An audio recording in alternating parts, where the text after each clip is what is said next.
The brick is in your hand. It's always been in your hand. We stand amidst the jagged shards of our own potential, pointing frantic, trembling fingers at the ghosts of overbearing parents, negligent lovers, or the cold machinery of late-stage capitalism. We demand a witness to the burglary, but when the forensic dust settles, the only prints on the handle belong to us. Nietzsche knew this. He didn't offer a shoulder to cry on. He offered a mirror that burnt. If you believe someone has ruined your life, you are technically correct. But the someone isn't the antagonist in your curated tragedy. It's the director. The modern ego has a new hobby, the canonization of the wound. We have moved from the museum of the ego, where we displayed our trophies, to the cathedral of the trauma, where we worship our scars. This is the polished self's ultimate evolution. It isn't enough to be successful. One must be expertly wronged. By framing our stagnation as a product of external sabotage, we purchase a permanent holiday from agency. It is a brilliant, subconscious strategy.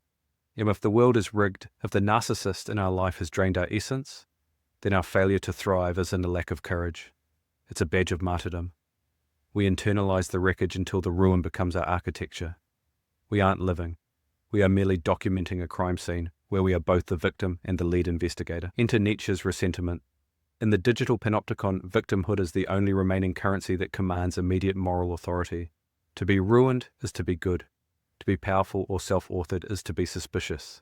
We scan our feeds for villains to justify our own inertia.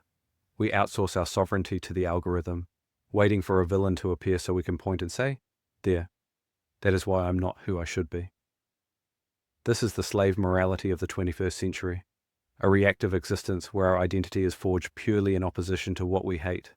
We don't act, we recoil, we don't create. We critique the creations of others from the safety of our self-imposed rubble. The polished self is a closed loop of blame, terrified that if it ever let go of its grievances, it would have to face the terrifying silence of its own freedom. The shadow's signature Jung would suggest that the ruiner is rarely an external force, but the shadow acting out the unlived life.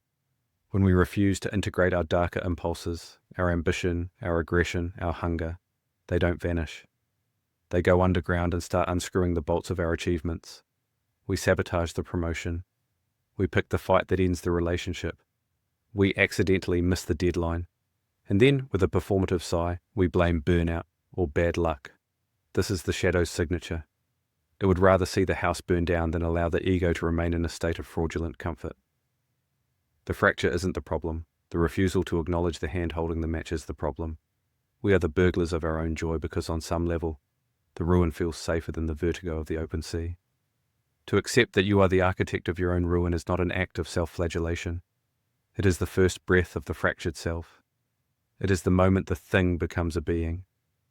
We do not seek a cure for the fracture. There is no fixing a life that has been cracked open by the realization of its own complicity. Instead, we seek recognition. When you stop fighting the current of your own self-destruction and start swimming within it, the water changes.